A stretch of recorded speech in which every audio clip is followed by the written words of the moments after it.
Time for Luke Who's Talking with Luke Willson. Luke, how you doing tonight? You're looking sharp in the purple here. I mean, I'm not sure it could be any better, Jay. I'm talking to you. I love it. I'm so excited about this Thursday night football game, Luke. But here's the thing. The 11-1 Lions have a pretty tough schedule remaining after this Packers matchup Thursday night. I'm going to take us all through it here. After the Packers, they have the Bills in Detroit, then another date with Chicago, who they nearly lost to last week, and then they're going to close it out with the Niners and a very good Minnesota Vikings team. Luke, you feel like Detroit might be in some trouble here. Tell us why. Yeah, Jay, first and foremost, you said it. The schedule is an absolute gauntlet. I think all those games present a different challenge for them. But then what I would say, where my biggest question mark is on defense, specifically with their injuries and specifically with the injuries to the front seven. That means their defensive line and their linebackers. And, you lost Aiden Hutchinson a while back, Derek Barnes, Alex Anzalone, DJ Reader now, and even a lot of the rotational guys that go in on that D-line have been hurt and are not playing. So I look at this Lions team and kind of their format to win.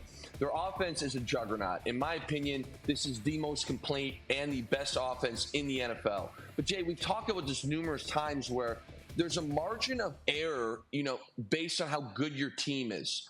And now I worry that there's a little bit too much pressure on this great offense. If they don't score every single time, or if they happen to commit a fluke turnover, you can sit here. I mentioned that front seven that's really banged up. When a bell cow like Josh Jacobs comes into town, can they now sustain 6-7 minute drives that end in points? And now your offense, only has 2 drives a quarter, potentially 1. So that's where I get a little concerned for the Lions is, again, they've been beat up on defense, but at this point, it is so bad, especially in that front seven. If you can keep this offense off the field by running the football and then find a way to get a stop or a turnover, it could put the Detroit Lions in a very, very tough spot, especially against the teams that they're coming up playing on their gauntlet schedule. Well, exactly. And that first team is the Packers on Thursday night. And the Packers, in a lot of ways, Luke, have kind of been flying under the radar a little bit. They're third in the NFC North right now, and they're in that second wild card spot, despite the fact that they have that 9-3 record. Now, we talk a lot about our 3 pillars of the AFC. The NFC, do the 3 pillars come from the same division, Luke?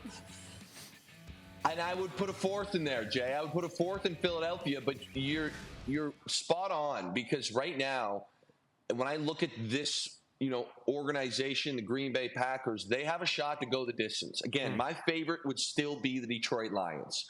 But that being said, let's talk about playoff football. What is one thing outside of Detroit, that Green Bay has is they're playing outside. And they've got the team to do it. When you have an offensive line and a running back like Josh Jacobs, you can win outside in the playoffs in January. In fact, it is your advantage. So based on how the Lions finish up here, if Philadelphia ends up with the 1 seed, or somehow it would be a pretty wild run, but if Green Bay ends up with the 1 seed and everyone has to come to Lambeau, to me, you're handing that ball up to Josh Jacobs and you're letting this guy go to work. He is a physical back. He is able to clearly get it done, and the offense is revolving around him. And I haven't even mentioned Jordan Love yet, who's been tremendous, and he's cleaned up the turnovers. So I sit here and I think to myself, are they my favorites? No. But would I be absolutely shocked if the Green Bay Packers make a magical run to the Super Bowl? Also, no. I think they got the pieces to do it. But for me, this Thursday game is key because the more games they can play outside in the playoffs, the better. Luke, we talked a lot about Josh Allen's dive to the pylon this past weekend and how it was like a U.S. postage stamp moment. Well, it also affected the MVP odds. Josh Allen now the overwhelming favorite, followed by Saquon Barkley. Lamar Jackson, the only other player below 10-1. Is it a surprise to you, Luke, considering the season that Saquon's had? And I know it's supposed to be a quarterback award, but is it surprising that Josh Allen is such an overwhelming favorite at this point? It is, and it's not. It is to me because I think the award's been ruined. I look at last year, I look at Lamar Jackson. I think there's an argument that Josh Allen deserved it more than him last season. Of course, you're going to laugh at this, but I think we're going numbers and records-wise. I think Brock Purdy deserved a lot more love than he did last season. So I look at this year and I say, okay, Josh Allen's QBR is phenomenal. His passer rating is good. It's not great. His passing yards per game is middle of the NFL. His offense is middle of the NFL in total. They've won a lot of games, but the stats necessarily aren't there. Where I look at Saquon and the numbers are there. Saquon Barkley has been dominant in every game that he's played in. His team has also won. They're on the cusp of potentially being the 1 seed, like the Bills. So I think there's a legitimate argument for Saquon Barkley.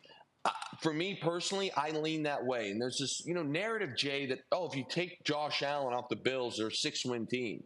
Perhaps you're right. There's a great argument. But my response to that would be, if you take Saquon off the Eagles, they're also a 6-win team. Look at the stats right now. In the Eagles' 8-game win streak, the most throwing yards Jalen Hurts has is 264. 3 of those games, he threw for under 200 yards. Who has been the bread and butter, the meat and potatoes of that Philly offense? Saquon. At points this year, A.J. Brown's been hurt. Dallas Goedert's been hurt. Devontae Smith is hurt. I sit here and I say to myself, Saquon checks every box, and to me, his stats are more impressive. So, yes, there's obviously an argument for Josh Allen, and I get the award. People look at it a different way.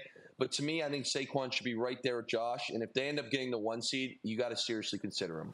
Okay, finally, Luke, normally you join us a little earlier on Wednesday night, but you were preoccupied with a very important task on Wednesday evening, and that was watching your Toronto Maple Leafs take on the Nashville Predators at Scotiabank Arena.